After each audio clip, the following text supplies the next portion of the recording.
வணக்கம் நேயர்களே, விவாத நேரம் நிகழ்ச்சிக்கு உங்களை அன்புடன் வரவேற்கிறோம்.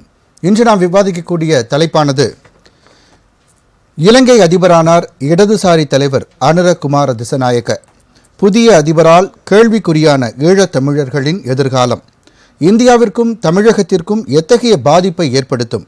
மாலத்தீவு வங்கதேச வரிசையில் இலங்கையும் இடம்பெறுமா என்ற தலைப்பில்தான் நாம் இன்று விவாதிக்க இருக்கிறோம். ஏற்கனவே தெரியும், 21ஆம் தேதி இலங்கையில் தேர்தல் நடைபெற்று அதன் வாக்குகள் அன்றிலிருந்து எண்ணப்பட்டு நேற்று முடிவுகள் அறிவிக்கப்பட்டன. அதன்படி இன்று அனுரகுமார திசநாயக்கே ஏகேடி என்று அழைக்கப்படக்கூடிய அனுரகுமார திசநாயக்கே அவர்கள் அதிபராக இன்று பதவியேற்றார். ஏற்கனவே அந்த போட்டியில் இருந்த சஜித் பிரேமதாசா 2வது இடத்தையும், தற்போதைய அதிபராக இருந்த ரணில் விக்ரமசிங்கே அவர்கள் 3வது இடத்திற்கு தள்ளப்பட்டார். ஏனென்றால் நமக்கே தெரியும், 2022இல் மிகப்பெரிய ஒரு பொருளாதார நெருக்கடி, அதற்கு முன்பு இலங்கையில் அந்த சர்ச்சில் நடைபெற்ற குண்டுவெடிப்பு போன்ற பல சம்பவங்கள் ஏற்கனவே இருந்த அந்த இருதுருவ அரசியலாக இருந்த இலங்கையில் ஒரு மாற்றத்தை ஏற்படுத்த வேண்டும் என்ற எண்ணத்தை மக்கள் மத்தியில் விதைத்திருந்தது. குறிப்பாக இந்த பொருளாதார நெருக்கடி, பொருளாதாரம் சார்ந்த ஒரு கட்சி நமது ஆட்சிக்கு வந்தால் நமது நாட்டின் பொருளாதாரம் உயரும் என்ற ஒரு எண்ணமும் மக்கள் மனதில் இருந்தது. அந்த மக்கள் போராட்டம் வெடித்த காலகட்டத்திலும் கூட இந்த ஏகேடி என்று அழைக்கக்கூடிய அனுரகுமார திசநாயக்கே அவர்களின் ஜேவிபி கட்சி மிக அதிகமாக அந்த போராட்ட களத்தில் முன்னின்றதும் மக்கள் மனதை மிகவும் கவர்ந்தது. இதன் காரணமாகவே 3.16 2019இல் அவர்கள் பெற்ற சதவீதம் 3.16. தற்போது 5 ஆண்டுகளில் நடைபெற்ற தேர்தலில் ஆட்சி அதிபராகக்கூடிய அளவிற்கு அவருடைய வாக்கு சதவீதம் அதிகரித்து இன்று அதிபராகி இருக்கிறார் என்றால் அதற்கு முக்கியமாக சொல்லப்படக்கூடிய காரணங்கள் அங்கு நடைபெற்ற அந்த மக்கள் போராட்டம்தான் என்று கூறப்படுகிறது. அது மட்டும் அல்லாமல் பொருளாதார நெருக்கடி, அவருடைய உரையானது மிகவும் முக்கியத்துவம் வாய்ந்ததாக பார்க்கப்படுகிறது. ஏனென்றால் அவருடைய கட்சியின் கொள்கைகள் பொறுத்தவரையில் அவருடைய தேர்தல் வாக்குறுதிகளுமே தமிழர்களுக்கும் இந்திய நிறுவனங்களுக்கும் எதிராக இருந்தது என்று கூறப்பட்ட நிலையில் தற்பொழுது அவருடைய நமது பிரதமர் மோடி அவர்கள் வாழ்த்து தெரிவித்திருந்தார். அதற்கு பதிலளித்த விதம் கூட இந்தியாவிற்கும் இலங்கைக்கும் ஒரு நட்பு ரீதியாக நட்பு மேலும் வலுப்படும் என்பது போன்ற தனது கருத்தை தெரிவித்திருந்தார். நன்றி தெரிவிக்கும் விதமாக அதேபோன்று தமிழர்கள், இஸ்லாமியர்கள், சிங்களர்கள் ஒன்றிணைந்து நாங்கள் செயல்பட்டு எதிர்காலத்தை உருவாக்குவோம் என்றும் அவர் தெரிவித்திருந்தது. இவையெல்லாம் அந்த போராட்ட களத்திலிருந்து தற்பொழுது அதிபரானதற்கு பிறகு அவருடைய நிலைப்பாட்டில் சிறிது மாற்றம் இருக்கலாம் என்ற எதிர்பார்ப்பும் ஏற்படுத்தியிருக்கிறது. இருந்தாலும் கூட வரும் காலங்களில் தான் அவருடைய ஆட்சி எப்படி இருக்கும், அது இந்தியாவிற்கு சாதகமாக இருக்குமா, குறிப்பாக தமிழர்களுக்கும் சாதகமாக இருக்குமா என்பது நமக்கு தெரிய வரும். தற்பொழுது அவர் இலங்கை அதிபராக இப்பொழுது பதவியேற்றிருக்கிறார். இது எத்தகைய தாக்கத்தை ஏற்படுத்தும் என்பது பற்றி நாம் விவாதிப்போம். விவாதத்திற்கு செல்லும் முன் நமது விருந்தினர்களை வரவேற்போம். முதலாவதாக அரங்கத்தில் நம்மோடு இணைந்த நெய்தல் மக்கள் கட்சியின் தலைவர் திரு பாரதி அவர்களை வரவேற்போம். வணக்கம் சார். மூத்த பத்திரிகையாளர் திரு VS ராமன் அவர்களையும் வரவேற்போம். வணக்கம். இணையம் வழியாக நம்முடன் இணையும் பிஜேபியின் திரு தூத்துக்குடி செல்வம் அவர்களை வரவேற்போம். வணக்கம் சார். வணக்கம். ராமன் சார், உங்கள்கிட்ட துவங்குறேன். இலங்கைக்கும் உங்களுக்கும் நெருங்கிய தொடர்பு இருக்குது. அங்கே நடக்கக்கூடிய பல ஆன்மீக நிகழ்வுகளுக்கு நீங்கள் சென்றிருக்கீங்க. இப்போ அதிபராக இருக்கக்கூடிய அந்த ஜேவிபியை சேர்ந்த ஏகேடி நமது தமிழர்களுக்கும் குறிப்பாக இந்தியாவிற்கும் எத்தகைய ஒரு அனுசரணையாக இருக்கக்கூடிய சாத்தியக்கூறுகள் இருக்கிறது, உங்களுடைய பார்வை?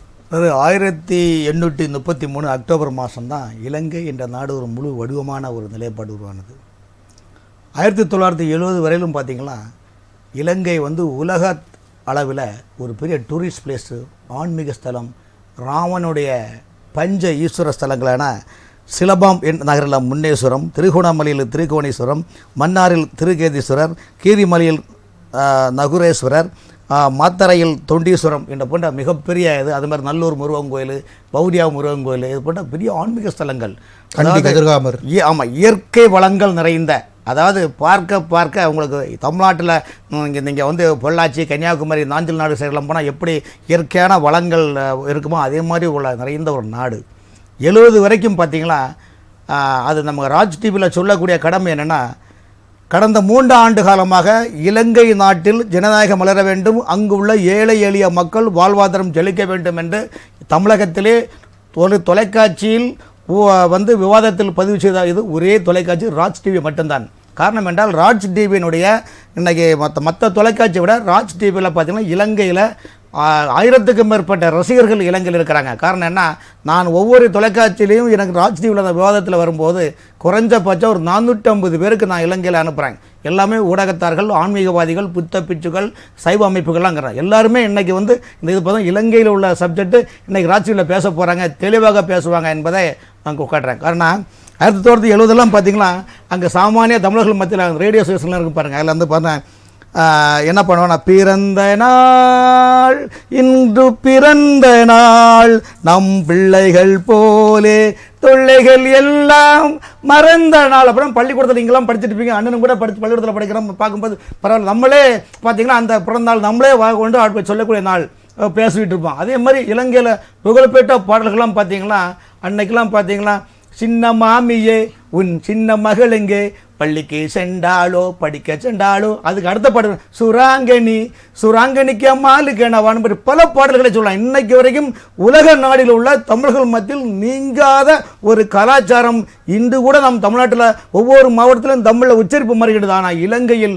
ஒரே குவாலிட்டி அந்த காலத்தில் இன்னைக்கு வரைக்கும் தமிழுக்குன்னு ஒரு வடிவம் கொடுத்து ஒரிஜினல் தமிழ் பேசக்கூடியது இலங்கை தமிழர்கள் தான்.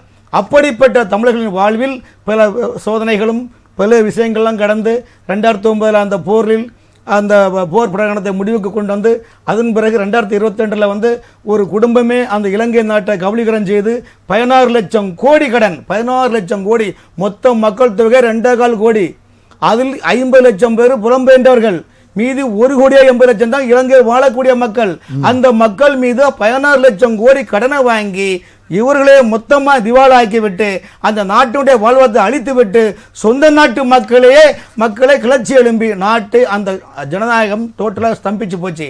அதன் பிறகு வந்த அரசாங்கம் என்ன பண்ணாங்கன்னா, ஏழை மற்றும் நடுத்தர மக்கள் என்ன சொன்னாங்கன்னா, நாட்டில் உணவு பஞ்சம் ஏற்பட்டுள்ளது, ஆகவே இலங்கை நாட்டில் உள்ள இராணுவ வீரர்கள் ஓராண்டு காலம் விவசாயம் செய்யுங்கள், ஆனால் நீங்கள் உணவு எப்படி உண்ண வேண்டும் என்றால் காலையில் 11 மணி மாத்திரை சாப்பிடுவோம் பார்த்தீங்களா நம்ம, காலை மாலை இரவு, அதே மாதிரி காலையில் 11 மணி சாப்பிடுங்க, சாயங்காலம் 4 மணி சாப்பிடுங்க. எப்படி இருக்குன்னு நினச்சி பாருங்கள். இன்றைக்கி சாதாரண நம்ம ஊரில் உள்ள பிள்ளைங்களா நம்மெல்லாம் ஒரு வேறு பட்டினி கிடந்தாலும் நம்மளால் முடியாது. ஆனால் ஒரு நாளைக்கு 2 வேளை அரை வேறு சாப்பிட்டு தான் சார் சாப்பிடணும். ஏன்னா நான் இலங்கையில் பல இதெல்லாம் தான் அந்த மாதிரியான ஆட்சி மாற்றத்துக்கு முக்கிய காரணம். மாதிரி மனநிலை குறிப்பாக தமிழர்கள் இஸ்லாமியர்கள் வந்து அதிக அளவில் வந்து இந்த உங்களுக்கு வாக்கு அளிச்சிருக்காங்க. அதாவது இன்னைக்கு ராஜபக்சேக்களை விட அதிக அளவிலான சதவீதங்கள் வாக்கு. என்னன்னா இவங்களுக்கு வந்து இன்னைக்கு வந்து ஜேவிபி கட்சிக்கு வந்து எல்லா மக்களும் ஓட்டு போட்டிருக்காங்க. ஆகவே இன்னைக்கு வந்து இந்த கம்யூனிஸ்ட் கட்சி அங்கே ஆட்சிக்கு வந்துருது, இடதுசாரி கட்சி ஆட்சிக்கு வந்துருது. ஆகவே அங்கே தமிழர்களுடைய நலன்கள் பாதிக்கப்படும் என்பது எல்லாம் கண்டிப்பாக அப்படின்னு தமிழர் அது இருக்காது. காரணம் என்ன, நீங்க வந்து 70 உள்ள நிலைமையில இல்லை சார். இப்போ வாழ்வாதாரமே உங்களுக்கு வந்து பார்த்தீங்கன்னா அவ்வளவு ஒரு கஷ்டப்பட்டு வாழ்க்கையில் பார்த்தீங்கன்னா அங்கே உங்களுக்கு மெயின் தேவை வந்து விவசாயம் தேவை. அங்கே பசி பஞ்சம் பட்டினி இருக்குது. அங்கே தொழில் வளத்தை டெவலப் பண்ணணும், விவசாயங்களை டெவலப் பண்ணணும். 2வது நிலங்களில் பல இடங்களில் பல ஆயிரம் ஏக்கர் நிலங்களில் கன்னிவெடி உள்ள இருக்குது. இந்த கன்னிவெடி அகற்றுவதற்கு பல ஆயிரம் கோடிகள் பணம் தேவை இருக்கின்றது. அப்படி இருக்கின்ற நேரத்தில் இதெல்லாம் சிறுதான் தான் இலங்கையுடைய வாழ்வாதாரம் முன்னேறும். விலைவாசி பார்த்தா ஒரு டீ சார் 2 ஆண்டுகள் தான் போனோம், ஒரு டீ 100 ரூபா, ஒரு தோசை 100 ரூபா. அந்த தோசையில் உளுந்து இருக்காது சார், உளுந்து 2500 ரூபா கிலோ. 1 லிட்டர் டீசல் 500 ரூபாய்க்கு மேலே விற்கிது. ஒரு கிலோ காஞ்ச மிளகா 2500 ரூபாய்க்கு மேலே விற்கிது. 1 லிட்டர் பாமாயில் பார்த்தீங்கன்னா கிட்டத்தட்ட 2000 ரூபாய் விற்கும்போது எப்படி குடும்பம் ஃபேமிலி ரன் பண்ண முடியும்னு சொல்லுங்க. இல்ல சார், இப்போ இல்ல கரெக்ட் தான் சார். இப்போ நீங்க சொல்றீங்க இல்ல, இப்போ வந்து ஏற்கனவே இருந்த ஆட்சியில் ரணில் விக்ரமசிங்கேவா இருக்கட்டும், அல்லது அதற்கு முன்பாக கோத்தபய ராஜபக்சவா இருக்கட்டும், எல்லாருமே அவருடைய அமைச்சரவையிலலாம் பார்த்தீங்கன்னா தமிழர்கள் கட்சியை சார்ந்த ரெப்ரசன்டேட்டிவ்ஸ் நிறைய இருந்தாங்க. அந்த சூழ்நிலையிலே இப்போ நம்ம தமிழர்கள் வந்து அங்கே மீன் பிடிக்க போகும்போது அவங்களுக்கு பாதுகாப்பு இல்லாத சூழல் தான் நிலவிச்சு. ஆனால் இப்போ இருக்கிறவர் ஏற்கனவே தமிழருக்கு எதிரான மனநிலையில் இருக்கார் என்று சொல்லப்படுது. இப்போ தமிழர்கள் மீனவர்களுடைய நிலைமை என்னவாக இருக்கும் அப்படின்ற ஒரு கேள்வி. ஒரு அரசாங்கம் புதுசாக வந்திருக்குது. இப்போ எந்த நாடாக இருந்தாலும் புதுசாக ஒரு தேர்தல் வச்சு மக்கள் தேர்ந்தெடுத்து ஒரு புதுசாக அரசாங்கம் வரும்போது குறைஞ்சபட்சம் 1 வாரம் 1 மாதம் நம்ம விட்டு கொடுக்கணும். அப்போ தான் அதனுடைய எண்ணெய் அவங்க வச்சுருக்காங்க பார்க்கணும். இப்போ ஏற்கனவே நமக்கு பார்த்தீங்கன்னா இதுக்கு முந்தைய மாலத்தீவு அதிபர் வந்து இந்தியாவுக்கு சாதகமாக இருந்தார்.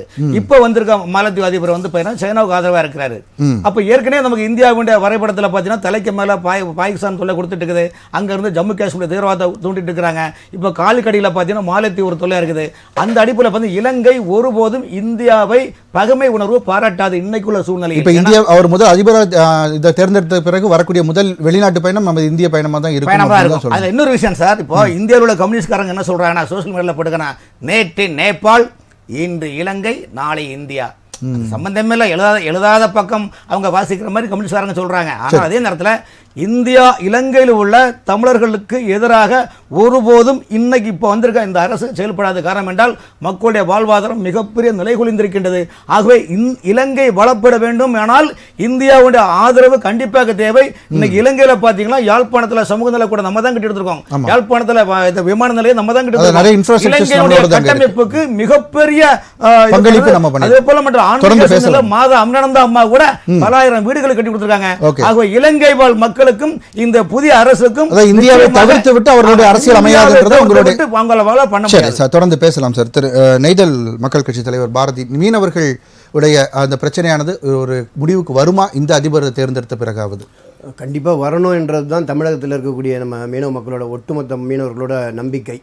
இதுக்கு தேவையான பேச்சுவார்த்தையோ அது சம்பந்தப்பட்ட அதிபர் கூட நடத்தக்கூடிய பேச்சுவார்த்தை வந்து சுமூகமாகவும், ஏற்கனவே இருந்த ஆட்சியாளர்கள் மாதிரி அந்த பகைமை பாராட்டாமல் இது வந்து உரிமை இல்லை. ஆனால் ஏற்கனவே சொல்லப்பட்ட ஆட்சியில் கூட அவங்க தமிழர்கள் அதிகமாக இந்த நான் ஏற்கனவே அவங்ககிட்ட கேட்ட அதே கேள்வி தான் நான் சொல்கிறேன், பங்களிப்பு இருந்தது. ஆனால் இப்போ அதிக அளவில் இருக்கிறதுக்கான சாத்தியக்கூறுகள் இல்லை. இப்போ மக்களவை இப்போ பிரதமர் வந்து ராஜினாமா பண்ணிட்டாரு. இப்போ அடுத்த அவங்களுடைய நாடாளுமன்றத்தில் கலைக்கப்பட போகுது. வரக்கூடிய புதிய நாடாளுமன்றத்தில் எந்த அளவுக்கு தமிழர்கள் இருப்பாங்கன்றது நமக்கு தெரியல. ஸோ இந்த சூழலில் வந்து எப்படி உங்களுக்கு அனுசரணையான ஒரு போக்கு இருக்குன்னு நினைக்கிறீங்க? நிச்சயமாக வந்து கடந்த காலங்கள் வந்து நிறைய பாடத்தை கற்றுருப்பாங்கன்னு நம்ம நம்புகிறோம். யாரால பிரச்சனை, இலங்கையோட உண்மையான பிரச்சனை எது என்றதை நிச்சயமாக கடந்த காலங்கள் வந்து அவங்களுக்கு படிப்பினையை தந்திருக்குன்னு நம்ம நம்புகிறோம்.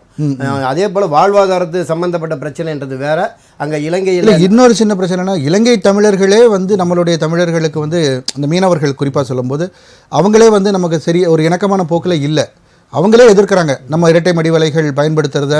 அங்கே நம்ம மீன் பிடிக்கிறாங்க, அவங்களுடைய பகுதியில் போய் அதிகமான அளவு மீன் பிடிக்கிறோம், லான்ச் யூஸ் பண்ணி பிடிக்கிறோம் அப்படின்ற மாதிரியான விஷயங்கள் அவங்களே எதிர்க்கிறாங்க. அப்போ அவங்களுக்கு சாதகமாக தானே அதிபர் இருப்பார்? இல்லை கண்டிப்பாக. அதாவது மீனவர்களோட உரிமை விஷயத்தில் நீங்கள் சொல்லக்கூடியதெல்லாம் விஷயம் அதை வந்து நம்ம மறுக்கவே இல்லை. ஆனால் அங்கே இருக்கக்கூடிய இலங்கை மீனவர்கள் மேலே மிகப்பெரிய அழுத்தத்தை இதுக்கு முன்னால் ஆட்சியாளர்களாக இருந்தவங்க வந்து கொடுத்துருந்தாங்க. வெறும் இதுக்கு முன்னால் வந்து நம்ம வந்து ஒரு குறிப்பிட்ட பிரச்சனைகள் காரணமாக இருந்தது, அதனால் மீன் பிடிக்க அலோவ் பண்ணலைன்னு சொன்னாங்க. அது ஏற்றுக்கிற மாதிரி இருந்தது.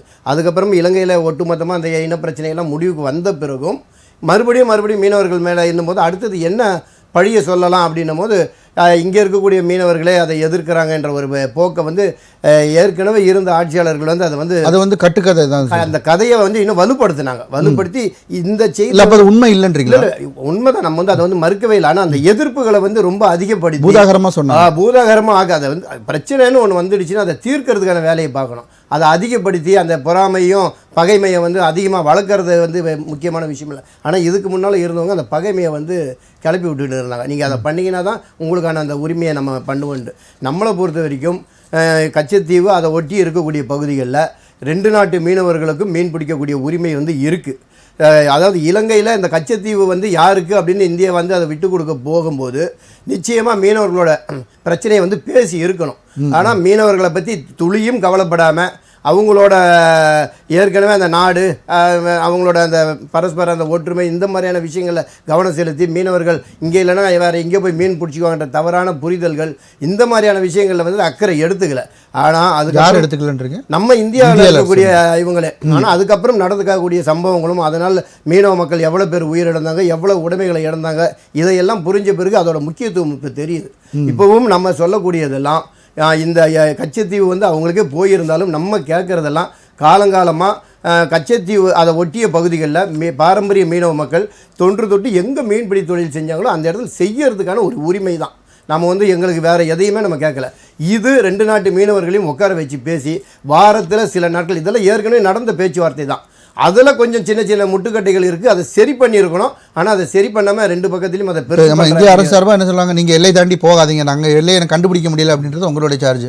பட் இதுதான் தொடர் கதையாக இருக்குது. அவங்க எல்லை தாண்டி போகாதீங்கன்னு சொல்கிறாங்க, எங்களுக்கு கடலில் எல்லை கண்டுபிடிக்க முடியாது அப்படின்னு. நீங்கள் குறுகிய கடல் பகுதி, அதுக்கு முன்னால் போனீங்கன்னா ஆழம் ரொம்ப குறைவான இடம், நமக்கு அங்கே தான் தொழில் செய்யறதுக்கான வாய்ப்பு. அதற்கு அவங்க மற்றொன்று ரெமெடி தராங்க, ஆழ்கடல் மீன்பிடிப்பை நீங்கள் வந்து நாங்கள் ஊக்குவிக்கிறோம், அதுக்கான பணிகளை செய்யுங்க அப்படின்னு சப்சிடி தரேன்றாங்க. சொல்லியிருக்காங்க. அது எந்த அளவில் இருக்குது? 2017 கிட்டத்தட்ட அதுக்குன்னு சில கோடிகளை ஒதுக்கி முதல்ல ஆண்டு 500 படகுகளை வந்து ஆழ்கடல் படகாக மாற்றுவேன்னாங்க. 2 ஆண்டுகளில் 2000 விசைப்படகுகளை ஆழ்கடல் மாற்றுவேன்னாங்க. ஒரு 5 ஆண்டுகளில் ஒட்டுமொத்த படகுகளையும் மாற்றுவேன்னு சொன்னாங்க. 100 படகுகளை கூட 2017 2024 ஆயிடுச்சு. வெறும் 100 படகு கூட அவங்களால ஆழ்கடல் படகாக மாற்ற முடியலன்றது தான் நம்மளோட உண்மையான நிலைமை. அதுக்கான அவங்க போட்டக்கூடிய பட்ஜெட்டும் அதுக்கப்புறம் இப்போ சமீபத்தில் வந்து கூட பலமுறை பேச்சுவார்த்தை நடத்தி அந்த பட்ஜெட்டை நாங்கள் வந்து இன்க்ரீஸ் பண்ண போகிறோம், கொடுக்குற மானியத்தை இன்னும் அதிகப்படுத்தி கொடுத்து நிச்சயமாக தீர்வு காணுவோன்னு சொன்னாங்களே தவிர அதில் துளி கூட எந்த விதமான வேலையும் செய்யலைன்றது நம்ம அதை ஏற்றுக்க வேண்டிய ஒரு விஷயம். தொழில் ரீதியாக இருக்கக்கூடிய பிரச்சனையில் நாம் மீன்பிடி தொழிலில் நம்ம பயன்படுத்தக்கூடிய அந்த மீன்பிடி முறைகளில் 2 நாட்டு மீனவர்களுக்கும் பிரச்சனை இருக்குது. அதில் வந்து நம்ம உட்கார்ந்து பேச வேண்டிய கண்டிப்பாக இருக்குது. அது கண்டிப்பாக பேசணும். நமக்கு நம்மளோட அதிகபட்ச தொழில்நுட்பம் என்றது அந்த ட்ராலிங்ன்றது அரசு தான் நம்மளுக்கு கற்றுக் கொடுத்தது. அந்த ட்ராலிங்ன்றது அவங்களுடைய சார்ஜ் என்ன, அங்கே இலங்கையில் நீங்கள் இந்த மீன் குஞ்சு வரைக்கும் கூட நீங்கள் வந்து எல்லாம் வலையில் எடுத்துகிட்டு போயிருங்க, எங்களுடைய மீன் வளமே பாதிக்கப்படுதுன்றது அவங்க சார்ஜ். கண்டிப்பாக அதெல்லாம் கண்டிப்பாக பேசி தீர்க்கணும். 2 நாட்டு மீனவர்களோட அவங்களோட உரிமை விஷயம். இது வந்து சண்டை போடுற விஷயமோ, மீனவர்களை அரெஸ்ட் பண்ணுறதோ, அவங்களோட சொத்துக்களை பறிமுதல் பண்ணுறதோ, கூடுதல் அபராதம் போடுறதோ இது தீர்வு இல்லை. இந்த மாதிரியான மோசமான அணுகுமுறையாக இப்போ கடந்த முறை உள்ளது ரொம்ப விமர்சிக்கப்பட்டது. மிக அதிக தொகை வந்து அபராதம் விதிக்கப்பட்டது. அது போன்ற அதிக நாட்கள் அவர்களை வந்து காவலில் வைக்கணும் போன்ற விஷயங்கள்லாம் வந்து புதுசாக ஒரு தவறான அணுகுமுறையை கொண்டு போய் தான் இன்னைக்கு நாடு இந்த இவ்வளவு மோசமான ஒரு சூழலுக்கு போயிட்டு பொருளாதாரத்தில் எவ்வளவு மோசமாக போச்சு. ஆனால் இந்தியாவோட உதவின்றது இலங்கைக்கு எப்பவுமே நிச்சயமா தேவை. சரி சார், தொடர்ந்து பேசலாம் அடுத்த சுற்றில். திரு தூத்துக்குடி செல்வம் சார், இப்போ சீன சார்புடையவர் அப்படின்ற மாதிரியான ஒரு பேச்சு இருக்கு. அந்த விஷயத்தை நீங்க எப்படி பாக்குறீங்க? அது இந்தியாவுக்கு அவர் எந்த அளவுக்கு சாதகமாக அவர் செயல்படுறதுக்கான சாத்தியக்கூறுகள் இருக்கு? அது அவங்க இலங்கையில இருந்து கனெக்ட் ஆகிறவங்களை கொஞ்சம் சரிபட்டீங்கன்னா கொஞ்சம் இது இல்லாம பாத்துக்கிட்டு. ராஜ் நியூஸ் தொலைக்காட்சி நிறுவனத்திற்கு நெறியாளர் சகோதரர் ரங்கநாதனுக்கு, அது போலவே தொழில்நுட்ப கலைஞருக்கு, சக பங்கேற்பாளர்களுக்கு, இலங்கையில இருந்து இணைகிற சகோதரருக்கு எல்லோருக்கும் என்னுடைய வணக்கம். அதாவது இன்னைக்கு இலங்கையினுடைய 9வது அதிபராக நம்முடைய அனுரகுமார் திசநாயகா வந்து வெற்றி வச்சிருக்காரு. அவரு இடதுசாரி சிந்தனையாளர் அல்லது இடதுசாரி ஆதரவாளர் என்கிற ஒரு நிலைப்பாடு இருக்கு. ஆனா கடல் நீர் ஏன் உப்பாக இருக்கிறது என்று சொன்னால் அது இலங்கையில இருக்கிற தமிழர்கள் வடிக்கிற கண்ணீர் என்று சொல்லுவாங்க. அது இலங்கையில இருக்கிற தமிழர்களுக்கு ஏற்பட்ட கடந்த கால அனுபவங்களை எல்லாம் நம்ம நினைக்கும் போது மிக கொடுமையா இருக்கு. நான் மரியாதைக்குரிய இன்றைக்கும் நான் ஒரு சில செய்தி மட்டும் சுருக்கமா முடிக்கிறேன். அம்மையார் இந்திரா காந்தி அவர்கள் கொஞ்ச காலம் இருந்திருக்கணும். அதே போலவே மக்கள் திலகம் டாக்டர் எம்ஜிஆர் அவர்கள் உயிரோடு இருந்திருக்கணும். அதே போலவே அடல் பிகாரி வாஜ்பாய் இருந்திருக்கணும். இந்த 3 தலைவர்களை இலங்கையில் இருக்கிற தமிழர்கள் எந்த காலமும் மறக்க முடியாது. நன்றியோட நினைச்சு பார்க்கணும். இலங்கை தமிழர்களுடைய ஆதரவாளர்கள் அனைவருமே ஒரு பிஜேபில இருந்து இந்திரா காந்தி அவர்களை புகழ்ந்து பேசுனது இன்னைக்கு தான் நான் கேட்கிறேன்.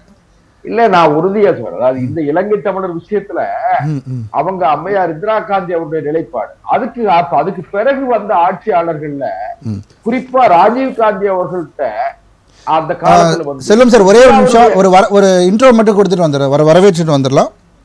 ஆமாங்க. இலங்கையின் எமது தலைமுறை கட்சியின் தலைவர் திரு சிதம்பரம் கருணாநிதி அவர்கள் இணையம் வழியாக நம்முடன் இணைகிறார். அவரை வரவேற்போம். வணக்கம் சார். வணக்கம். திரு செல்வம் சார், நீங்க தொடர்ந்து பேசுங்க. அதாவது நான் என்ன நினைக்கிறேன்னா, இந்தியாவினுடைய வெளியுறவு கொள்கை அம்மையார் இந்திரா காந்தி அவர்கள் காலத்திலே இலங்கையில் சரியாக இருந்தது.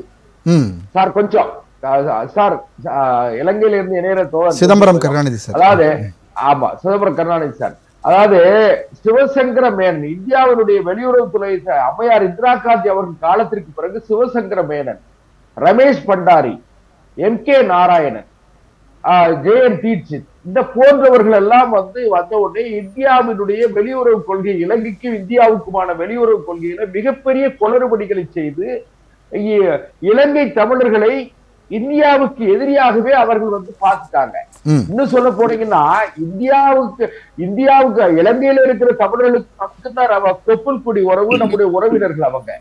அவங்க நம்முடைய நீண்ட காலமாக வர்த்தக ரீதியாகவும் சரி, உணர்வு ரீதியாகவும் சரி, உறவு ரீதியாகவும் அவர்கள் இலங்கை தமிழர்கள் நம்முடைய தொப்புள் கொடி உறவுகள். சரி. ஆனா இத அம்மையார் இந்திரா காந்தி அவர்கள் மிக சரியாக பயன்படுத்தி புரிந்து கொண்டு பூகோள அரசியலுக்கு கூட இலங்கை நமக்கு தேவை என்பதை இந்திரா காந்தி அம்மா தான் சரியா புரிஞ்சுக்கிட்டு அவங்க முதல்ல வந்து அதை ஆதரித்தார்கள். இன்னும் சொல்ல போனீங்கன்னா ஒரு கட்டத்துல ஐயா தந்தை செல்வா காலத்துல இருந்து பாத்தீங்கன்னா டட்லி சேனநாயகா பண்டவநாயகா அம்மையார் இந்திரா காந்தியினுடைய இப்படி பாத்தீங்கன்னா 9 முறை இந்திய இலங்கை ஒப்பந்தம் நடந்திருக்கு. ஆனாலும் கூட எதையுமே அவங்க சரியா யாரு இலங்கை அரசாங்கம் இதுவரை இருந்த அரசாங்கம் மதிக்கல.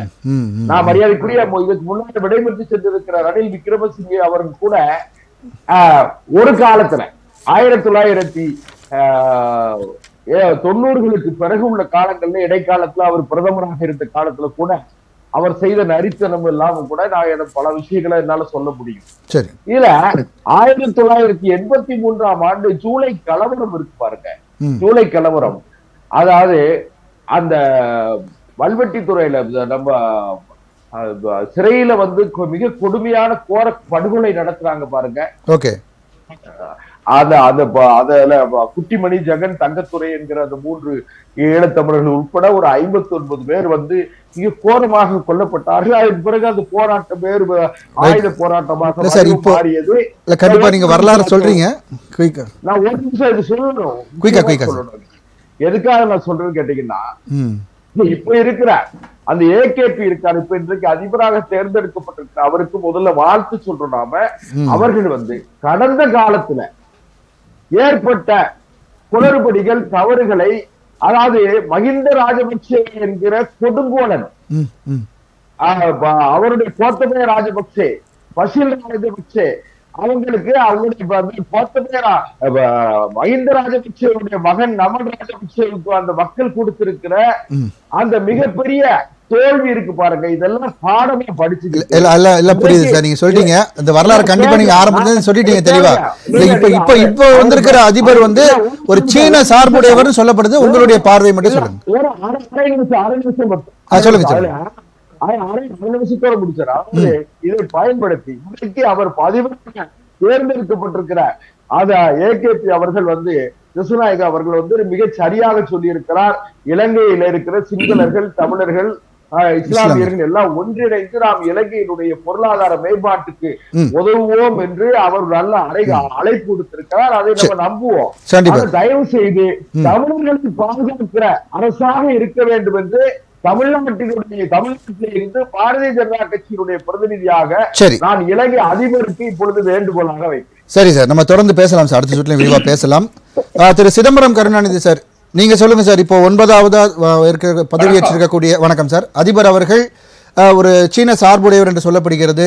இந்தியாவிற்கும் தமிழகத்திற்கும் தமிழக மீனவர்களுக்கும் எத்தகைய ஒரு அனுசரணையாக அவர் இருப்பார் என்றது அவங்க எதிர்பார்க்கலாம் சார்? நிச்சயமாக ரோஹண விஜயவீர தான் இந்த கட்சியை ஆரம்பித்தவர். 1971ஆம் ஆண்டு ஒரு போராட்டமாகவே இது ஆரம்பிக்கப்பட்டது. இது ஒரு கட்சியாக அல்லாமல் அன்றைய காலத்தில் அரசுக்கு எதிரான ஒரு கூட்டமாகத்தான் இது ஆரம்பிக்கப்பட்டது. எனவே அவர்கள் அன்று சீன ஆதரவாளர்களோடு தான் இயங்கினார்கள். ஆனால் கட்சியில் தலைவர்கள் மாறும் போது கொள்கைகள் மாறுகின்றன. பதவிகள் மாறும் போதும் கொள்கைகள் மாறக்கூடிய சாத்தியக்கூறு அதிகமாக இருக்கின்றன. ஆகவே அனுரகுமார திசாநாயகா அந்த கட்சியில் இருந்த போதிலும் சில வேளை அவருடைய கொள்கை மாற்றம் அடையலாம். காரணம், இது ஒரு ஜனநாயக நாடு. இந்த நாட்டில் நேரடியாக அவருக்கு உடனடியாக கம்யூனிசத்தை புகுத்த முடியாது ஒருபோது. ஆகவே கம்யூனிஸ்ட் கொள்கை வைத்திருந்தாலும் கூட அதிலும் அவர் நிச்சயமாக ஜனநாயகத்தோடு தான் செயல்படுவார் என்று நாங்கள் கருதுகிறோம். அதாவது போராட்ட களம் என்பது வேறு, இப்பொழுது அதிபராக ஆட்சி நடத்துவது வேறு, அந்த மாதிரியான ஒரு வித்தியாசத்தை நம்ம எதிர்பார்க்கலாம். ஒரு காலகட்டத்தில் அவர்கள் போராட்டம் தான் நடத்தினார்கள். வடக்கிலே தமிழீழ விடுதலை புலிகளை போல் 71ஆம் ஆண்டு இவர்கள் ஆரம்பித்தார்கள். ஆரம்பித்த போதிலும் தற்போது அவர்கள் ஜனநாயக நீரோட்டத்திற்கு வந்து கடந்த சுமார் 30 வருட காலமாக அவர்கள் ஜனநாயகத்தில் தான் இருக்கிறார்கள். ஆகவே பாராளுமன்றத்துக்கு வந்தார்கள். அவர்கள் மீது மக்கள் உண்மையாகவே நம்பிக்கை வைத்தார்கள். அந்த நம்பிக்கை வைத்ததற்கு காரணம் அனுரகுமார திசாநாயகா மக்களுக்கு செய்த சேவை அல்ல. இந்த நாட்டில் கடந்த காலங்களிலே ஐக்கிய தேசிய கட்சியும் ஸ்ரீலங்கா சுதந்திர கட்சியும் மாறுபட்ட பெயர்களிலே, மாறுபட்ட கலர்களில், வர்ணங்களில் மக்களை ஏமாற்றி ஆட்சி செய்தார்கள். ஒவ்வொரு பேரிலே அந்த கட்சியில் உள்ளவர்களை மாறி மாறி ஆட்சி செய்தார். அத்தோடு இவர்களுக்கு ஒத்தாசையாக இருந்தவர்கள் தான் வடகிழக்கிலே இருக்கும் தமிழ் தேசிய கூட்டமைப்பினும் தமிழினத்தின் துரோகி கூட்டங்கள். இந்த கூட்டங்களும் முஸ்லிம் காங்கிரஸ்காரர்களும் இணைந்து முஸ்லிம்களுக்கோ தமிழர்களுக்கோ எவ்விதமான நன்மைகளோ சேவைகளோ செய்யவில்லை. தாங்களுக்கு தேவையானவைகளை அரசாங்க ஆதரவோடு செயல்பட்டுக் கொண்டார்கள். விசேடமாக ஒன்று கூற வேண்டும் உங்களுக்கு, ஹக்கீம் இந்த நாட்டின் நீதியமைச்சராக இருந்தார். அவர் நீதியமைச்சராக இருந்த போது அவசரகால சட்டம் இருந்தது. அந்த அவசரகால சட்டத்திலே தமிழர்கள் கடுமையாக பாதிக்கப்பட்டார். அப்போதெல்லாம் அவர் பாதுகாப்பு அதிகாரிகளோடு சுகபோக வாழ்க்கை வாழ்ந்து கொண்டிருந்தார். தன்னுடைய அமைச்சர் பதவி பறிபோன பின்பு இந்த நாட்டிற்கு அவசரகால சட்டம் தேவையில்லை என்று போராடிய ஒருவர் தான் அவர். எனவே இப்படிப்பட்ட ஈழத் தமிழர்களும் ஈழத்தனமான முஸ்லிம் அரசியல்வாதிகளுக்கும் எதிராகத்தான் தமிழ் முஸ்லிம் மக்கள் ஒன்றிணைந்து அந்த தலைவருக்கு வாக்களித்தோம். கடந்த காலங்களில் சஜித் பிரேமதாசவுக்கு நாங்கள் எல்லாம் வாக்களித்தோம். கடந்த தேர்தலில் முழுமையாக சஜித்துக்கு நான் சேவையாற்றினேன். இருந்த போதிலும் நாம் ஏன் அவரோடு சேரவில்லை? அங்கு இருப்பவர்கள் எல்லாம் இனவாதிகளும் பொய்க்காரர்கள். இந்த வாட்டி கூட அவர் ஓரளவுக்கு நெருக்கமா வந்திருக்காரு. ஒரு நெக் டு நெக் காம்படிஷன் தான் இருந்திருக்கு. முழுமையான கடந்த காலங்களிலே கொள்ளையடித்த கூட்டம் தான் அவரோடும் இருக்கின்றன. மீண்டும் இந்த கொள்ளை கூட்டத்தை ஒழிக்க வேண்டும் என்பதற்காக இல்ல திரு சிதம்பரம் கருணாநிதி சார், சஜித் பிரேமதாசா அவர்கள் ஒரு நெக் டு நெக் கான்டெக்ட் தான் கொடுத்திருக்காரு. ஏன்னா வந்து பாத்தீங்கன்னா 50% மேல யாருக்குமே கிடைக்கல. சோ அந்த வித நீங்க எப்படி பாக்குறீங்க சார்? பெரும்பான்மை வந்து கிடைக்கல. புரியவில்லை, உங்களுக்கு கேள்வி புரியல. இல்ல சஜித் பிரேமதாசாவுமே நல்ல ஒரு கான்டெஸ்ட் தான் கொடுத்திருக்காரு. ஏன்னா இப்ப வெற்றி பெற்றிருக்கிற அனுரகுமார திசநாயக்கி அவர்கள் கூட முதல்ல 50% ரெண்டு பேருமே இல்ல அப்படின்றதான வந்து மாற்று முறையில தானே இப்ப தேர்ந்தெடுக்கப்பட்டிருக்காங்க. அது உண்மைதான். ஆனால் கடந்த தேர்தலிலே சஜித் பிரேமதாசா சுமார் 59 லட்சம் வாக்கு பெற்றிருந்தார். எனவே புதிய வாக்குகளும் இருக்கின்றது 5 வருடத்துக்கு. அந்த வாக்குகள் இங்கே எங்கே சென்றன? அவர்கள் வாக்களிக்கவில்லை. அவருக்கு கடந்த காலங்களிலே வாக்களித்தவர்கள் கூட அவருக்கு வாக்களிக்கவில்லை. அனுரகுமாரிக்கு 51% கிடைக்கவில்லை என்ற போதிலும் கடந்த தேர்தலில் அவர் சுமார் 4 லட்சம் வாக்குகள் பெற்றார் ஜனாதிபதி தேர்தலிலே. இப்போது அவர் 45 லட்சத்துக்கு மேல் 50 லட்சம் வாக்குகளை பெற்றிருக்கின்றார். எனவே இது ஒரு வெற்றி அல்ல, இது சாதனை அல்ல, இலங்கையில் நடைபெற்ற ஒரு சரித்திரம். நீங்களே முதல்ல சொன்னீங்க அவர் சீனா ஆதரவோட தான் வந்து பண்ணிட்டு இருந்தாருன்னு சொல்லிட்டு. இப்போ இந்தியாவிற்கு அவருடைய தமிழர்களுக்கு எப்படிப்பட்ட நிலைப்பாடு இருக்கும் அப்படின்றத இப்ப பெரிய கேள்வி. சீன ஆதரவாளர் அல்ல. அந்த கட்சி ஆரம்பிக்கப்பட்டது சீன ஆதரவோடு. ரோஹண விஜயவீரையின் கொள்கை தான் அது. ஆனால் அவர் இப்போது தலைவர் இல்லை. இங்கே இப்போது இருப்பது இன்னொருவர். எனவே இவர்களுடைய கொள்கை கோட்பாடுகள் என்னவென்று இன்னும் எங்களுக்கு உண்மையாக புரியவில்லை. ஏனெனில் இன்றுதான் அவர் அந்த பதவி ஏற்றிருக்கிறார். சரி, ஏன்னா குறிப்பா இன்னொரு கேள்வி எழுது, தமிழர்களுக்கு வந்து அவர் ஆதரவான நிலைப்பாட்டில் இல்ல. இலங்கையில் இருக்கக்கூடிய இந்த 13வது சட்ட திருத்தத்துக்கெல்லாம் அவர் ஆதரவு அளிக்க மாட்டார், மாகாணங்களுக்கு அதிக அதிகாரம் வழங்குவதற்கு ஆதரவு அளிக்க மாட்டார் என்பன போன்ற பேச்சுக்களும் இருக்கிறது. அதை பற்றி உங்களுடைய பார்வை? 13வது திருத்த சட்டத்தில் போலீஸ் அதிகாரம், காணி அதிகாரம் என்பது ஒரு சிக்கலான உண்மையாக பிரச்சனை. காரணம், வடக்கு கிழக்கு இணைந்த மாகாணம் அல்ல. காணி அதிகாரமோ போலீஸ் அதிகாரமோ கொடுக்கப்பட்டால் நிச்சயமாக 100% அதிகாரமும் அந்த மாகாணத்திற்கு முதலமைச்சருக்கு சென்று விடுகின்றது. மத்திய அரசாங்கத்துக்கு எதுவும் செய்ய முடியாது. அதனால் முதலமைச்சர் என்பவர் தமிழராக இருப்பாரா என்பது ஒரு சந்தேகம். வடக்கில் தமிழர் வந்தார், ஆனால் கிழக்கில் நாங்கள் 47% இருந்தும் முஸ்லிம்கள் 42% இருந்த போதிலும் அங்கே கடந்த காலங்களில் எங்களுக்கு பார்க்க முடிய தொடர்ச்சியாக முஸ்லிம் முதலமைச்சர்கள் இருந்தார்கள். எனவே காணி அதிகாரம் கொடுக்கப்பட்டிருந்தால் தமிழுடைய நிலங்கள் அனைத்தும் முஸ்லிம்களுக்கு பிரித்து கொடுத்திருப்பார்கள். அதிகாரம் கிடைக்க போவது முதலமைச்சருக்கு. முஸ்லிம் தமிழ் இனப்பிரச்சனைகள் கூட வந்தன. அப்படி வந்திருந்தால் அந்த ஒரு பக்க சார்பாக முதலமைச்சர் செயல்பட்டிருப்பார். ஆனால் மத்திய அரசாங்கத்திற்கு போலீஸ் அதிகாரம் இருப்பதால் ஜனாதிபதி என்பவருக்கும் மத்திய அரசாங்கத்திற்கும் இந்த நாட்டு மக்களின் ஆதரவு தேவை என்பதால் வடகிழக்கு நிச்சயமாக அவர்கள் பாதுகாப்பு கொடுப்பார்கள். எனவே காணி அதிகாரம் முதலமைச்சருக்கு கொடுக்க வேண்டும் என்று கூறுபவர்களிடம் நான் ஒன்று கேட்க விரும்புகின்றேன். கிழக்கு மாகாணத்திற்கு நீங்கள் என்ன செய்ய போகிறீர்கள்? தமிழர்கள் வாழ்ந்தார்கள், ஆண்டார்கள், 11 ஆசனங்களை TNA பெற்றிருந்து தமிழ் மக்கள் மத்தியிலே இனவாதத்தை தூண்டிவிட்டு முஸ்லிம் காங்கிரஸ் வெறும் 7 ஆசனங்களை பெற்றார். ஆனால் 7 ஆசனம் பெற்றவருக்கு முதலமைச்சருக்காக இந்த 11 பேரும் கை தூக்கியவர்கள் தான் தமிழின துரோகிகளாகிய தமிழ் தேசிய கூட்டமைப்பு உறுப்பினர்கள். இப்படி இருக்கும் போது நீங்கள் காணி அதிகாரமும் போலீஸ் அதிகாரமும் கொடுத்தால் அந்த அதிகாரம் செல்ல போது தமிழர்களுக்கா, இஸ்லாமியர்களுக்கா, முஸ்லிம்களுக்கா? இதில் பாதிப்பு, இதன் பின்விளைவையும் தெரிந்து கொள்ள வேண்டும். இல்ல கண்டிப்பா ஒரு மிகப்பெரிய ஒரு இனப்பிரச்சனையை தொடர்ந்து சந்தித்து அது தேர்தலில் எதிரொலித்த ஒரு காலம் மாறி இப்பொழுது பொருளாதாரத்தை நோக்கிய ஒரு நகர்வாக இந்த தேர்தல் முடிவு பார்க்கப்படுகிறது. நிச்சயமாக.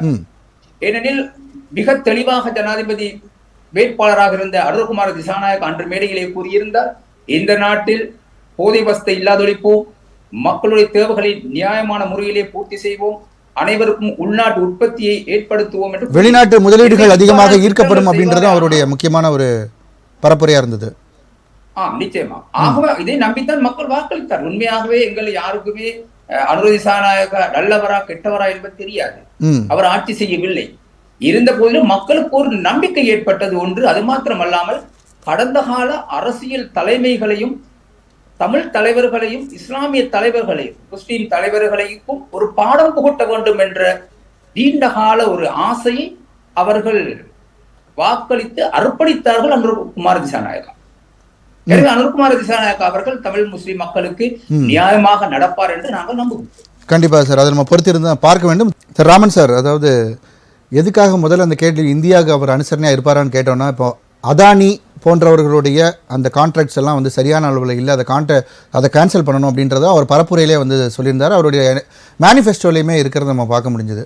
ஸோ இதெல்லாம் வந்து பார்க்கும்போது தான் இந்தியாவோட அவருடைய நிலைப்பாடுகள் எப்படி இருக்கும் அப்படின்ற கேள்வி. தமிழ்நாட்டில் உதாரணத்துக்கு தான் சொல்கிறேன், தமிழ்நாட்டில் 2021 முன்னால் பார்த்தீங்கன்னா எடப்பாடி கவர்மெண்ட் இருந்தது.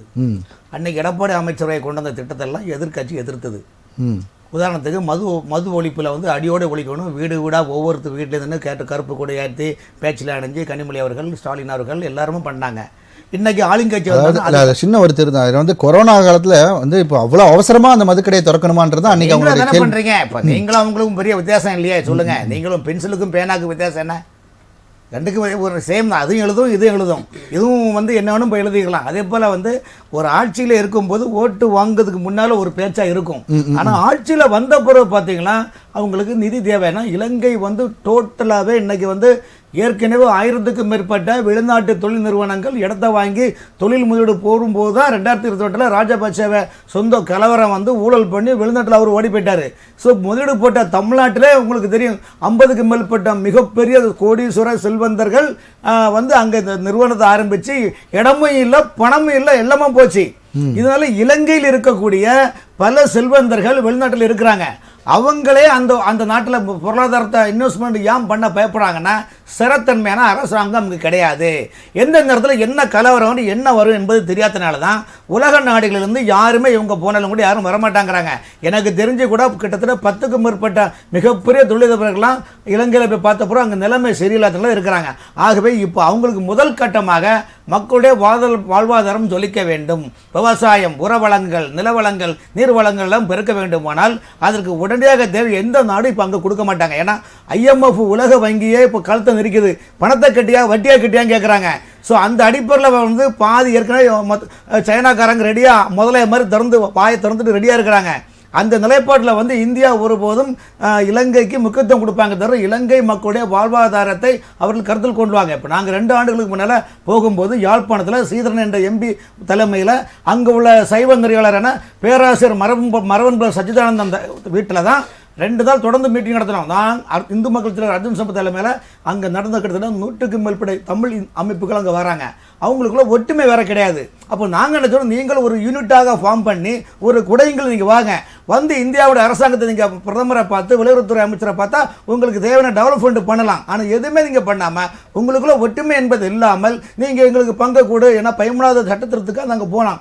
அங்கே போனால் எல்லோரும் ஒவ்வொருத்தரும் ஒரு கோஷ்டியாக இருக்கும்போது நீங்கள் யாரை இது பண்ண முடியும்? கிளிநொச்சியில் நம்முடைய பிரபாருடைய அந்த இடத்துல கூட போனோம். அவங்க பிறந்த ஊருக்கு எல்லாமே எதுவுமே அடையாளம் என்பதே தெரியல. மக்கள் வந்து இன்றைக்கி பார்த்தீங்கன்னா அண்ணன் சொன்ன மாதிரி நம்ம சிதம்பரம் இவர் கருணாநிதி அவர்கள் சொன்னது மாதிரி இலங்கையில் பார்த்தீங்கன்னா கிழக்கு மாகாணம் வடகிழக்கு மாகாணம்லாம் பார்த்தீங்கன்னா யாழ்ப்பாணம், முல்லைத்தீவு, கிளிநொச்சி, வவுனியா, மன்னார், கண்டி, மலையகத்தில் சிங்களர் இருக்கிறாங்க, தமிழர்கள் இருக்கிறாங்க.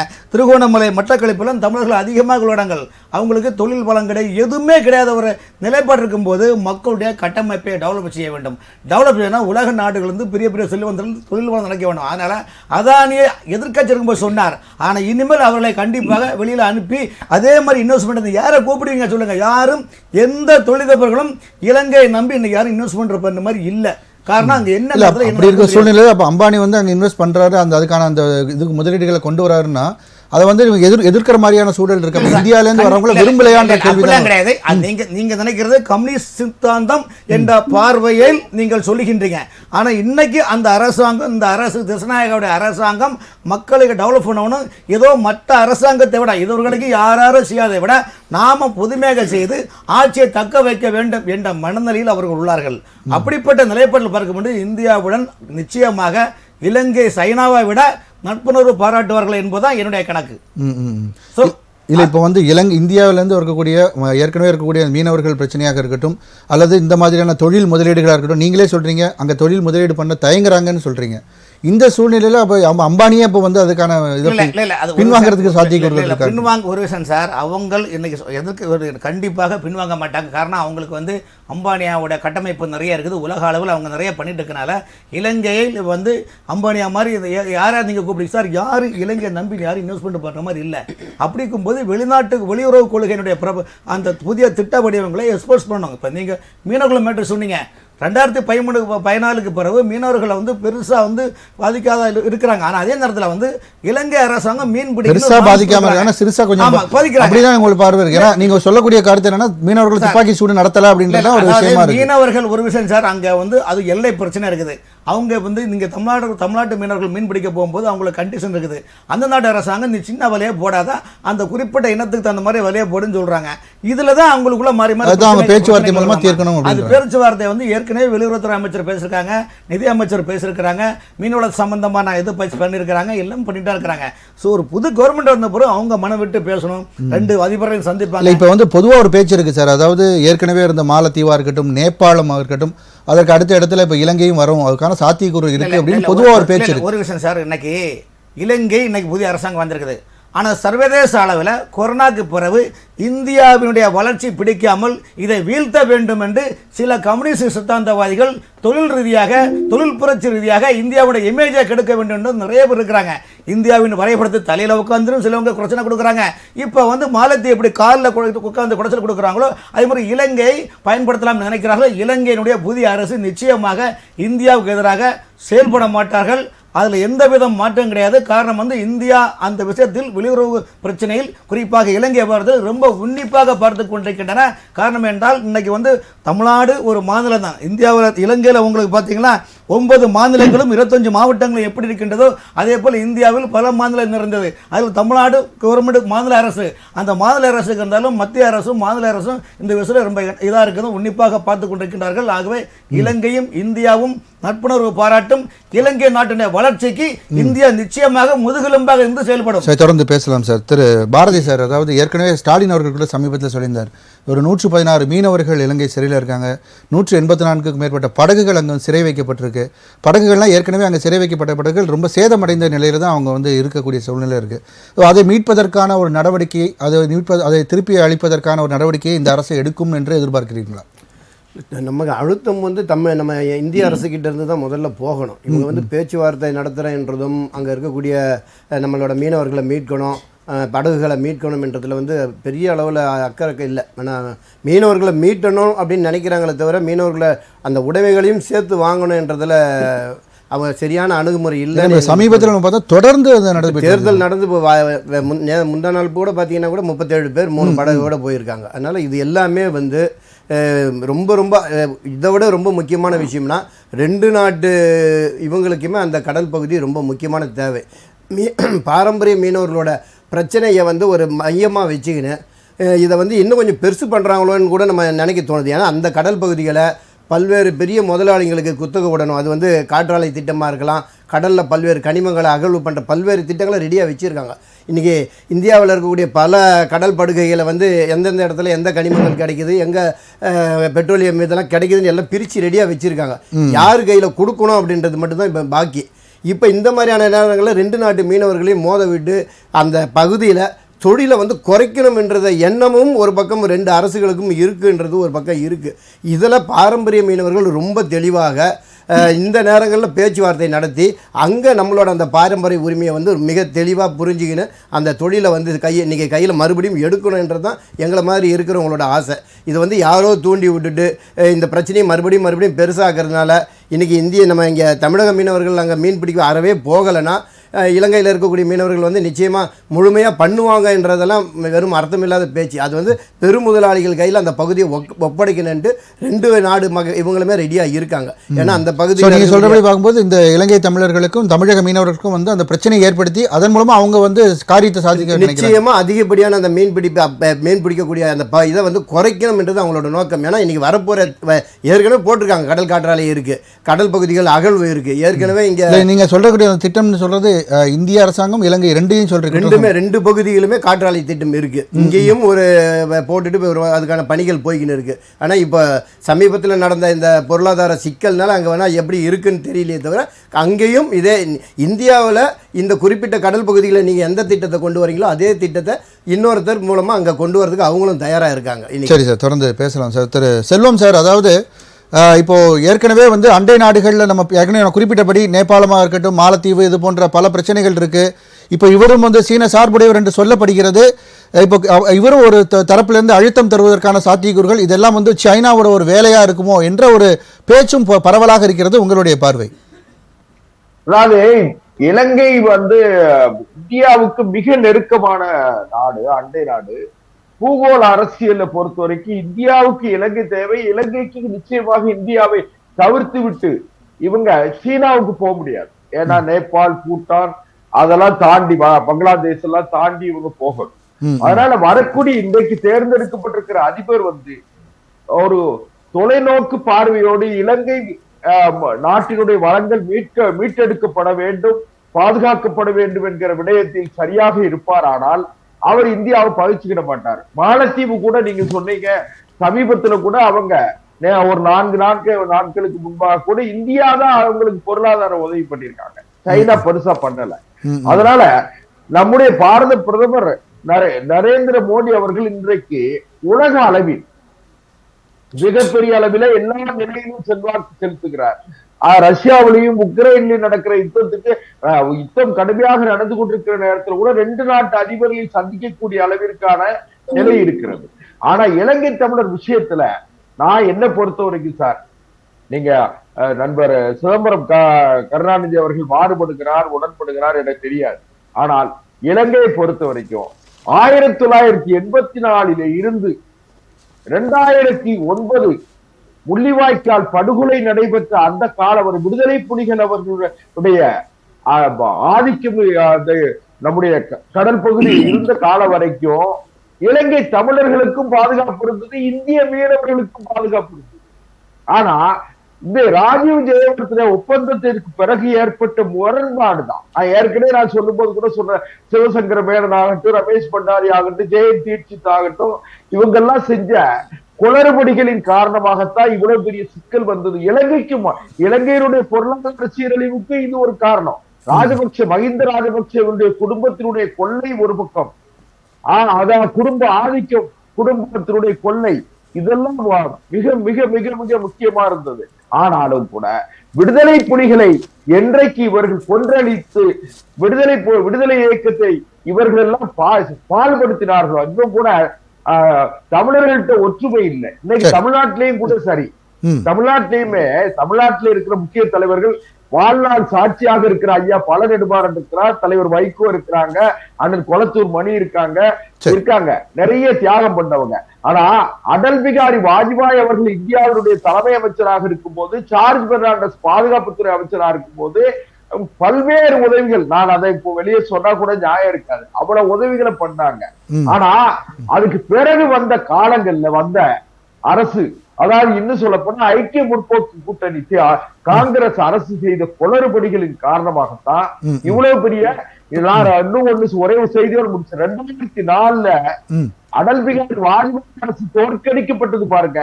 அந்த அரசு தோற்கடிக்கப்படாமல் பிரச்சனை சால்வ் ஆயிருக்கும்னு சொல்ல வரீங்க? உறுதியா சொல்றேன். மக்கள் திலகம் எம்ஜிஆர் இருந்திருக்கணும், அம்மையார் இந்திரா காந்தி அவர்கள் இருந்திருக்கணும், அடல் பிகாரி வாஜ்பாய் அரசு தொடர்ந்து இருந்திருந்தா இவ்வளவு பெரிய குளறுபடி வந்திருக்காது. இந்த இவ்வளவு குளறுபடியை செய்த அரசு கடந்த கால காங்கிரஸ் அரசு. சரி சார், சரி தொடர்ந்து பேசலாம். சிதம்பரம் கருணாநிதி சார், ஒரு செய்தி முடிச்சிடறேன். பிரதமர் நரேந்திர மோடி அவர்கள் நீண்ட காலத்திற்கு பிறகு இலங்கைக்கு சென்று வந்து இன்றைய பிரதமர் மரியாதைக்குரிய நரேந்திர மோடி அவர்கள் சரி. வந்தாங்க. ம். இன்னும் சொல்ல போனீங்கன்னா இலங்கை நம்ம இந்தியாவுடைய வெளியுறவுத்துறை அமைச்சர் ஒரு தமிழராக இருக்கிற காரணத்தாலையும் ஆனா ஒன்னும் நடக்க மாட்டேங்குது சார். எல்லாம் பேர் இருக்காங்க, ஆனா எதுவும் பெருசா நடக்கிறது இல்ல. இல்ல பாருங்க. சரி சரி சரி, தொடர்ந்து பொறுத்திருந்து பார்ப்போம் சார். நான் மறுபடியும் வரேன் உங்ககிட்ட. அவர்கள் சரியாக நடந்து கொண்டு சரி சார், நான் வரேன், மறுபடியும் வரேன். இலங்கை மக்களை ஒன்றிணைத்து இலங்கை இந்திய உறவையும் மேம்படுத்தும். சரி சார், சரி சார், நான் வரேன் சார். சிதம்பரம் கருணாநிதி சார், அதாவது இப்போ இலங்கை பொருளாதாரத்தில் மிகப்பெரிய ஒரு வீழ்ச்சியை சந்திச்சிருக்கு. இப்போ அதை மீட்டெடுப்பதற்கு இவருடைய நடவடிக்கைகள் எத்தகையதாக இருக்கும் அப்படின்றது தான் பெரிய எதிர்பார்ப்பாக இருக்குது. மற்ற எல்லா பிரச்சனைகளும் தாண்டி இதான் பூதாகரமான பிரச்சனை இருக்குது. அதற்கு என்ன வியூகம் அவர் வகுக்கிறதுக்கான சாத்தியக்கூறுகள் இருக்குது சார்? உண்மையாகவே அது என்னன்னு தெரியாது. பதவி பாரம் எடுத்தது இன்றைக்கு தான் அவர் பதவி பாரம் எடுத்தார். ஆனால் நிச்சயமாக மற்றவர்களை விட ஒரு வித்தியாசமாக அவர் செயல்படுவார் என்ற பெரிய எதிர்பார்ப்பு என்ற மக்களுக்கு இருக்குது. ஏன்னா கம்யூனிஸ்ட் தத்துவமே வந்து பெரும்பாலும் பொருளாதாரத்தை பேஸ் பண்ணி வரக்கூடியது. மற்ற கட்சியில் இருந்தவர்கள் எல்லாம் கடந்த காலங்கள்ல யாரு வந்தா பார் பெர்மிட், மணல் பெர்மிட், மண் பெர்மிட், டெண்டர்ஸ் எடுக்கிறதுல தான் முன்னணியில் இருந்தாங்க. ஆனா இந்த கட்சியில அப்படி இல்லைன்னு நான் நினைக்கிறேன். இவங்க இந்த கடந்த அரசாங்க சுமார் 75 ஆண்டு கால ஆட்சிக்கு ஒரு வித்தியாசமா மக்கள் மத்தியில வர வேணும்னு ஒரு பெரிய எதிர்பார்ப்பு மக்களுக்கும் இருக்கு, இன்றைய நாட்டின் தலைவருக்கும் இருக்கு. இல்ல கண்டிப்பா இப்ப நீங்க சொல்லும்போது பார்க்கும்போது அப்ப மீனவர்கள் பிரச்சனையை பத்தி நான் உங்ககிட்ட கேட்டா அதுவும் பொறுத்திருந்தா பார்க்கணும் அப்படின்னு தான் பதிலா இருக்குமா? நிச்சயமாக. அதுக்கு காரணம் இலங்கை அரசாங்கமோ இலங்கை கடற்படையோ அல்ல, இந்திய அரசாங்கமும் அந்த பிழையை ஏற்றுக்கொள்ள வேண்டும். கடலிலே எங்கும் எங்களுக்கு அடையாளப்படுத்தப்படவில்லை. ஆனால் உங்கள் கடற்படைக்கு தெரியும் அடையாளம் எங்க இருக்கின்றது, எங்களுக்கு தெரியாது, மீனவருக்கு தெரியாது. இலங்கை கடற்படைக்கும் இந்திய கடற்படைக்கும் தெரியும் உங்களுடைய கடற்படை எவ்வளவு தூரம் உங்கள் கடல் வளம் உங்களுக்கு இருக்கிறது. எனவே நீங்கள் அதற்கு ஏதாவது ஒரு திட்டத்தை கொண்டு வாருங்கள். உங்களுடைய நடுக்கடல்ல இருக்கிற ஒரு போர்டை வைத்திருங்க, நேவி போர்டு இருக்கின்றது, வைத்து லைட் அடிங்க நைட்டுக்கு, இதுக்கு அங்கே போகக்கூடாது என்று. அல்லது அனைத்தும் உங்களுக்கு இந்திய அரசாங்கத்தில் இன்டர்நெட்ல இருந்து எல்லா நெட்டும் எல்லாம் தெரியும் என்று கூறுபவர்கள் ஏதாவது ஒரு வயர்லெஸ் ஏதாவது அவர்கள் அன்னைக்கு நம்ம இதை பத்தி நம்ம ஏற்கனவே பேசும்போது சொல்லப்படுற விஷயம் என்னன்னா, நாங்க எல்லையில வந்து நம்ம கடற்படையை நிறுத்த முடியாது, அது வந்து வேற மாதிரியான ஒரு பிரச்சனைகளுக்கு வித்திடும் அப்படின்றாங்க. எனவே நீங்கள் கடற்படை எல்லையில் இல்லாமல் 1 கிலோமீட்டருக்குள்ளே சும்மா போட்ல ஒரு போய் கொண்டு வரலாம். நீங்க யுத்த கப்பல்ல போறீங்க, போட்ல சும்மா நார்மல் போட்ல போறோம், அதுக்கு நீங்க போறோம் சைலண்ட் கொடுங்க. இல்லைன்னா அவர்களுக்கு ஒரு இத்தனை கிலோமீட்டர் தான் உங்களுக்கு இந்த நாட்டுல இருந்து இவ்வளவு தூரம் போகலாம் என்று ஏதாவது ஒரு மீட்டர் மாதிரி ஏதாவது செஞ்சு கொடுக்கலாம். உங்களுக்கு தொழில்நுட்பத்திலே இந்தியா வளர்ச்சி அடைந்திருக்கிறது என்று கூறுகிறார்கள். எனவே ஏன் அதை செய்ய முடியாது இந்திய அரசாங்கம்? இல்ல கண்டிப்பா சார். இப்ப மீனவர்கள் சார்பா பேசினவங்க பாரதி அவங்க சொன்னாங்க, கடல் வளங்களை வந்து 2 நாட்டு பக்கமுமே வந்து எடுத்துக்கிறதுக்காக இந்த மீனவர்கள் பிரச்சனையை பூதாகரமா ஆக்கியிருக்காங்க இவ்வளவு நாளா அப்படின்றாங்க. உதாகரம் என்பதை விட 2 நாடுமே சிந்தித்து செயல்பட வேண்டும். நான் சொன்னதுதான் பதில். இலங்கை கடற்படை, இந்திய கடற்படை, இவர்கள் இருவருக்கும் நிறுத்த முடியும். 2 பேருமே 2 பக்கம் போறத. அதாவது அனாவசியமாக கைது செய்யப்படுகிறார்கள் என்பது மக்கள் கூறுகிறார்கள். ஆனால் நமக்கு தெரியும், நாங்க கடல்ல போய் பார்க்கல, யாருமே அனாவசியமா குடிச்சிட்டு வராங்களான்ட்டு. அது நமக்கு உண்மையாவே தெரியாது. அரசாங்கம் சொல்லுது ஒரு புறம், இலங்கை அரசாங்கம், தமிழ்நாட்டு மீனவர்கள் வித்தியாசமான கருத்தை கூறுகிறார்கள். இதை அனைத்தும் நாங்கள் எதையுமே பார்க்கவில்லை, அவர்கள் கூறுவதை கேட்கணும். ஆகவே இவ்வாறான நிலை இல்லாதொழிய வேண்டுமானால் மத்திய அரசாங்கம் தலையிட வேண்டும். Okay sir.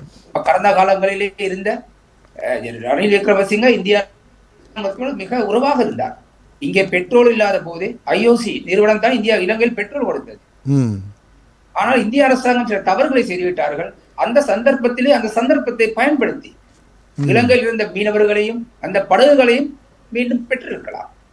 ஆனால் அதை தவறு விட்டு இலங்கை அரசாங்கத்தின் மீது குறை கூறுவதில் எந்த விதமான அர்த்தமும் இல்லை. அந்த சமயத்துல ஒரு நெகோசியேஷன் வச்சிருந்தா கண்டிப்பா இலங்கை பண்ணிருக்கும்ன்றது உங்க கருத்து.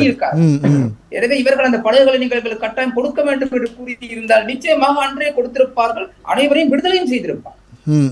அந்த வாய்ப்பை வந்து இந்திய அரசாங்கம் தவற விட்டு விட்டது. Okay sir, okay sir. உங்களுடைய நிறைவு கருத்தை நீங்கள் சொல்ல வர்றது, அதாவது என்னென்னா இந்த புதிய அரசிடமிருந்து இலங்கை மக்கள் எதிர்பார்க்கும் விஷயம் என்ன? உங்களுடைய நிறைவு கருத்தை நீங்கள் பதிவு பண்ணுங்க சார். சிதம்பரம் கருணாநிதி சார். நிச்சயமாக கடந்த காலங்களிலே மக்கள் தொடர்ச்சியாக வாக்களித்தார்கள். வடகிழக்கு மலையக பகுதிகளிலே சஜித் அதிகமான வாக்கை பெற்றார். அது அவர்கள் சஜித் பிரேமதாசை கழித்த வாக்குகள். எனவே இன்று தமிழ் பாராளுமன்ற உறுப்பினர்கள் விசேஷமாக வடக்கில் சுமந்திரனும் கிழக்கில் சாணக்கியனும் இன்று சஜித் பிரேமதாசோடு ஒட்டி கொண்டார்கள். காரணம், அவர்களுக்கு எதிர்காலத்தில் தமிழரசு கட்சியோ அல்லது வடகிழக்கில் இருக்கும் தமிழ் கட்சிகள் தேர்தலுக்கு சந்தர்ப்பமும் கொடுக்க மாட்டார்கள். தமிழ் மக்கள் அவர்கள் நிச்சயமாக வாக்களிக்க மாட்டார்கள். ஆகவே அவர்கள் நம்பிக்கொண்டிருக்கின்றார்கள், சஜித்து கழித்த வாக்கு எங்களுக்கும் கிடைக்கும் என்று ஒரு எதிர்பார்ப்பில் இருக்கிறார்கள். நிச்சயமாக தமிழ் மக்கள் அவ்வாறான வாக்களிக்க மாட்டார்கள். அது சஜித்து கழித்த வாக்கு. அங்கே உள்ள மாற்று கட்சிகளுக்கு நிச்சயமாக மக்கள் வாக்களிப்பார்கள், வாக்களிக்க வேண்டும். இவ்வாறான தமிழினத்தின் துரோகிகளான சுமந்திரன், சாணாக்கியன் போன்றோர் வடகிழக்கில் தூக்கி எறியப்படல் வேண்டும். நன்றி சார். உங்களுக்கு இணைப்பில் வந்து உங்கள் கருத்துக்களை பகிர்ந்ததுக்கு நன்றி சார். நீங்கள் ஒரே வரியில் சொல்லுங்கள் சார் உங்கள் நிறைவு கருத்து. அண்ணன் வந்து நம்முடைய சிதம்பரம் கருணாநிதி அவர்கள் சில விஷயங்கள் சொன்னார். இந்த சுமந்திரன் மேட்டர் சொன்னார் பார்த்தீங்களா? சுமந்திரன் வந்து சுருக்கமாக நேரம் சுமந்திரன் அவர்கள் உலக அளவில் ஒரு விதமான ஒரு ஏஜெண்ட். அவர் இந்தியாவில் அதிலும் குறிப்பாக தமிழ்நாட்டில் பல நிகழ்ச்சியில் வரும்போது எல்லாமே இந்து மக்கள் கட்சி அவருங்க கலந்துகளோட கருப்பு கொடி ஏற்றாளர்கள் என்பது குறிப்பிடத்தக்கது.